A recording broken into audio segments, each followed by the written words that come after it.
তরুণদের কণ্ঠস্বর, জনগণের বিশ্বাস। তিনি শুধু একটি নাম নন, তিনি একজন প্রেরণা, একজন সাহসী পথপ্রদর্শক।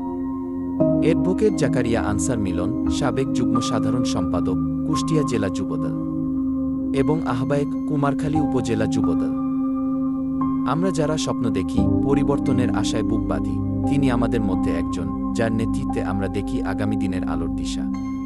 তার সাহস, তার আদর্শ আর মানুষের প্রতি তার ভালোবাসা তরুণ প্রজন্মের হৃদয়ে সৃষ্টি করেছে এক গভীর শ্রদ্ধা। তিনি আমাদের প্রতিনিধি, আমাদের কণ্ঠস্বর। তার হাত ধরেই আমরা এগিয়ে যেতে চাই নতুন সম্ভাবনার পথে, গৌরবময় ভবিষ্যতের দিকে। এটাই আমাদের মিলন ভাই, আমাদের গর্ব।